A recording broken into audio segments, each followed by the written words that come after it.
والصلاة والسلام على سيدنا محمد وآله وصحبه أجمعين. அளவற்ற அருளாளனும் நிகரற்ற பேரன்புடையனுமாகிய அல்லாஹ் ஒருவனுக்கு அனைத்து புகழும் உண்டாகட்டுமாக. ஈருலக தூதர் கருணை நாயகம் காருண்ய நபிகள் நாயகம் ஸல்லல்லாஹு அலைஹி வஸல்லம் அவர்கள் மீதும் அவர்களுடைய அடிச்சுவடுகளை அப்படியே பின்பற்றிய சத்திய சஹாபாக்களின் மீதும் குறிப்பாக அல்லாஹ்வுடைய விருந்தாளிகளாக இருக்கக்கூடிய நம்மின் மீதும் அல்லாஹ்வுடைய வற்றா கிருபை என்றென்றும் புண்ணிய நிலவட்டுமாக. அல்லாஹ் தஆலா எத்தனையோ பேர்களுக்கு பொருளாதாரத்தை கொடுத்திருக்கிறான், உடல் வலிமையை கொடுத்திருக்கிறான். ஆனால் இறையில்லமாம் காபத்துல்லாஹிற்கு வரக்கூடிய பாக்கியம் அவர்களுக்கு கிடைக்கவில்லை. காரணம் என்ன தெரியுமா? நபி ஆதம் அலைஹிஸ்ஸலாத்து வஸ்ஸலாம் அவர்கள் முதல் ஆலயமாம் இறையில்லமாம் காபத்துல்லாஹை கட்டி முடித்துவிட்டு இந்த உலகத்தில் உண்டான எல்லோருக்கும் என்ன பண்ணி கொடுத்தாங்க? அழைப்பு கொடுத்தாங்க. அந்த அழைப்புக்கு யார் யாரெல்லாம் பதிலளித்தார்களோ அவர்கள் மட்டும்தான் இறையில்லமாம் காபத்துல்லாஹிற்கு வரக்கூடிய வாக்கியத்தை தருகிறார். அப்படி பார்த்தோம் என்று சொன்னால் நீங்கள் எத்தனை முறை லப்பைக் என்று சொன்னீர்களோ அத்தனை முறை இறையில்லமாம் காபத்துல்லாஹிற்கு வரக்கூடிய பாக்கியம் அவர்களுக்கு கிடைக்கிறது. அப்ப பெருமானார் ஸல்லல்லாஹு அலைஹி வஸல்லம் அவர்கள் சொன்னார்கள், அதாவது ஒரு உம்ரா செய்வது என்பது அடுத்த உம்ராவிற்கு இடைப்பட்ட காலம் இருக்கிறது. அந்த இடைப்பட்ட காலத்திற்குண்டான பாவத்திற்குண்டான பரிகாரம் என்பதாக நபிகள் நாயகம் ஸல்லல்லாஹு அலைஹி வஸல்லம் அவர்கள் சொன்னார்கள். அப்ப இறையில்லமாம் காபத்துல்லாஹ் என்பது சாதாரணப்பட்ட விஷயம் அல்ல. இன்னைக்கு லட்சக்கணக்கான கோடிக்கணக்கான மக்களை அல்லாஹு தஆலா இந்த இடத்துல கொண்டு வர வைத்திருக்கிறான் என்று சொன்னால் அவர்கள் ஒவ்வொருவரையும் அல்லாஹு தஆலா தேர்ந்தெடுத்து வைத்திருக்கிறான் என்பதுதான் அர்த்தம். அப்படி பார்த்தோம் என்று சொன்னால் ஒரு முறை லப்பைக் என்று சொன்னவர்கள் ஒரு முறை வருகிறார்கள், இருமுறை லப்பைக் என்று சொன்னவர்கள் இருமுறை வருகிறார்கள், மும்முறை லப்பைக் என்று சொன்னவர்கள் 3 முறை வருகிறார்கள். அப்ப 10 முறை லப்பைக் என்று சொன்னால் 10 முறை இறையில்லமாம் காபத்துல்லாஹ்வுக்கு வரக்கூடிய பாக்கியத்தை அல்லாஹ் கொடுக்கிறான். அப்ப அல்லாஹு தஆலா அப்படிப்பட்ட ஒரு உயர்வான கண்ணியமான ஒரு பாக்கியத்தை அல்லாஹ் நமக்கு தந்திருக்கா அப்படின்னு சொன்னா முதல்ல அல்லாஹ்வுக்கு நம்ம என்ன செலுத்தணுங்க? நன்றி செலுத்துவதற்கு நாம் கடமைப்பட்டிருக்கிறோம். அல்ஹம்துலில்லாஹ். பெருமானார் ஸல்லல்லாஹு அலைஹி வஸல்லம் அவர்கள் பிறந்த பூமியா மக்காவிற்கு நுழைந்திருக்கிறோம். அல்ஹம்துலில்லாஹ். முதல் உம்ராவை நிறைவேற்றுவதற்கு நாம் காத்திருக்கிறோம். இந்த முதல் உம்ராவுடைய சட்ட திட்டங்கள் என்ன, எப்படி உம்ரா செய்வது அப்படிங்கிற ஒரு விளக்கம், ஒரு சிறு விளக்கம் தான். சரிங்களா? இப்ப 4 கடமை. எத்தனை கடமைங்க? உம்ராவை பொறுத்தவரை 4 கடமை. எத்தனை கடமை? 2 சுன்னத். 4 கடமை, 2 விதமான சுன்னத். அது என்ன 4 கடமை அப்படின்னா, நம்ம முதல்ல எஹ்ராம்ல இருக்கிறோம்ல, இந்த எஹ்ராமுடைய கடமை என்பது முதல் கடமை. 2வது கடமை 7 சுற்று சுற்றுவது 2வது கடமை. 3வது கடமை சஃபா மர்வாவுக்கு மத்தியிலே தொங்கோட்டம் போடுவது 7. அதற்கு அடுத்து நாங்க 4வது கடமை முடி இறக்குவது. இது 4 கடமை. 2 விதமான சுன்னத் என்ன அப்படின்னா, தவாஃப் முடிந்ததற்கு பின்னால் தவாஃபுடைய சுன்னத் 2 ரக்காயத்து தொழுகணும், அது ஒரு சுன்னத். அதற்கு அடுத்ததா சம்சம் நீர் குடிக்கிறதுங்கிறது ஒரு சுன்னத். இப்ப 4 கடமை, 2 விதமான சுன்னத். இப்ப விரிவா சொல்லலாங்களா? இப்ப இங்க இருந்து தல்பியா சொல்லிக்கிட்டே 79வது கேட் வழியா உள்ளக்க நுழைகிறோம். எத்தனாவது கேட்டுங்க? 79வது கேட் வழியா உள்ளக்க நுழைஞ்சு அல்லாஹ் மஃப்தஹ் அபுவாப ரஹ்மத்திக்க, யா அல்லாஹ் உனது அருள்வாசலை திறந்து வைப்பாயாக அப்படின்ற அந்த துஆவை ஓதி உள்ளக்க வலது காலை எடுத்து முன் வச்சு நம்ம உள்ளக்க போறோம். போறதுக்கு முன்னாடி காபத்துல்லாஹ் தெரிய ஆரம்பிக்கும். காபத்துல்லாஹ் நம்ம கீழ் நோக்கி பார்த்துக்கிட்டே இருக்கணும். எக்காரணத்தை கொண்டு காபத்துல்லாஹ் என்ன பண்ணிடக்கூடாது? மேல் நோக்கி பார்க்க கூடாது. அப்ப காபத்துல்லாஹ் எப்ப பாக்குறது அப்படின்னு சொன்னா, ஒரு அணியா நிப்பாட்டி இப்போது காபத்துல்லாஹ் பாருங்க அப்படின்னு சொல்லும் போது காபத்துல்லாஹ் முழுமையான முறையில பாருங்க. முதலாக காபத்துல்லாஹ் பாக்குற துஆவை அல்லாஹ் கபூல் செய்யறான். முதலாக காபத்துல்லாஹ் பாக்குற துஆவை அல்லாஹ் கபூல் செய்யறான். அதனாலதான் இடைக்கண்ணாலோ வலக்கண்ணாலோ நேர்பார்வை கொண்டு நீங்க பாத்துறாதீங்க.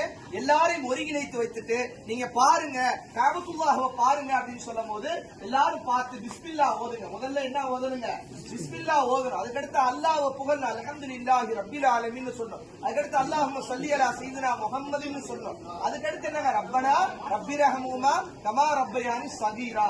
பெற்றோர்களுக்காக துஆ செய்யுங்க. யாருக்காக துஆ செய்யுங்க? அதுக்கடுத்து உலக மக்கள் யாவருக்கும், தங்களுடைய வீட்டில் இருக்கக்கூடிய மனைவி மக்கள் பிள்ளைகள் எல்லோருக்காக துஆ செஞ்சு, கடைசியில பலஸ்தீன மக்களுக்காக துஆ செஞ்சு, உங்களுடைய துஆவுல என்று உங்களோட இருக்கக்கூடிய உபைதுல்லா உதவியாக இருக்கக்கூடிய எனக்காகவும் கொஞ்சம் துஆ செய்யுங்க. சரிங்களா? என்னையும் உங்களுடைய துஆல கடைசியா சேர்த்துட்டு ரப்பனா ஆத்தினா ஃபித் துன்யா ஓதி கடைசியில நாங்க ஸலவாத் ஓதி முடிச்சிருங்க. கிட்டத்தட்ட ஒரு 15 நிமிஷம் துஆவுக்கு மட்டும் நம்ம கொடுப்போம். 15ல இருந்து 20 நிமிஷம் துஆ ஓதுவோம். நீங்க கண்ணீர் விட்டு அல்லாஹ் இடத்துல துஆ கேளுங்க. துஆவை முடிச்சதுக்கு பின்னாடி ஆண்களை ஒரு அணியாவும் பெண்களை ஒரு அணியா நிப்பாட்டி வைக்கிறோம். எப்படி நிப்பாட்டி வைப்போம் அப்படின்னா, இப்ப கோடிக்கணக்கான மக்கள் இன்னைக்கு உம்ராவுல இறங்கியிருக்காங்க. சோ அவங்க கூட்டம் ரொம்ப அதிகமாக இருக்கக்கூடிய காரணத்தினால நம்ம வந்து சப்ப வந்து கரெக்டா பின்பற்றி வரணும். எப்படி பின்பற்றி வரணும் அப்படின்னு சொன்னா, ஆமா நீங்க வந்து ஷாலை பிடிக்கமா, திரும்ப ஷாலை பிடிக்கணும். பாத்தீங்களா, அவங்களுடைய பேக்கையோ அல்லது ஷாலையோ நீங்க என்ன பண்ணிக்கணும், இப்படி பிடிச்சுக்கணும். எக்காரணத்தை கொண்டோ அந்த ஷாலை பேக்கை நீங்க விட்டுறக்கூடாது. சோ ஒருவர் பின் ஒருவராக என்ன பண்ணுவாரு, இந்த ஷாலை இப்படி பிடிச்சுக்குவாங்க. எல்லாரும் இப்படி வரிசைக்கா பிடிச்சுக்கிட்டீங்க அப்படின்னு சொன்னா யாரும் மிஸ் ஆகிறதுக்கு வாய்ப்பு கிடையாது. சரிங்களா? அதே மாதிரி ஆண்களாக இருக்கக்கூடியவர்கள் உங்களுடைய பேக்கினுடைய அந்த இது இருக்குல்ல, அந்த கயிறு பகுதி இருக்குல்ல, அதை என்ன பண்ணிக்கணும், பின்னாடி மாட்டிக்கிறீங்க. அப்ப பின்னாடி கரெக்டா நீங்க ஒன்றன் பின் ஒன்றாக பிடிச்சுக்கணும். சரிங்களா? அல்ஹம்துலில்லாஹ். இப்படி பிடிச்சிட்டோம் அப்படின்னா நம்மளுக்கு ஒரு லைன் நல்ல ஃபார்ம் ஆயிடும். சோ நம்ம ஒரு அணியா இருந்து உம்ராவை நல்ல முறையில் நிறைவேற்றலாம். அப்ப தவாப் செய்யக்கூடிய அந்த 2வது கடமையை நோக்கி நம்ம போவோம். எப்படி இருக்குன்னா, இந்த மாதிரி கிரீன் லைட், இந்த லைட் இருக்கு பாத்தீங்களா, அந்த தவாப் சுத்தக்கூடிய இடத்துல காபத்துல்லாலேயே அந்த மாதிரி ஒரு கிரீன் லைட், அதாவது இவ்வளவு பெருசு இருக்கும், ரொம்ப பெருசா இருக்கும் அந்த கிரீன் லைட். அந்த கிரீன் லைட் கிட்ட நம்ம போனதுக்கு பின்னாடி ஆண்கள் தங்களுடைய கைகளை வலப்புறமாக மாற்றிக்கொள்ள வேண்டும். அதாவது வலதுபுறம் திறந்திருக்கணும். வலதுபுறம் என்ன பண்ணிருக்கணும், திறந்திருக்கணும். இந்த மாதிரி ஒரு இன்ஸ்ட்ரக்ஷன் நம்ம கொடுப்போம், ஆண்களுக்கு கொடுப்போம். சரிங்களா?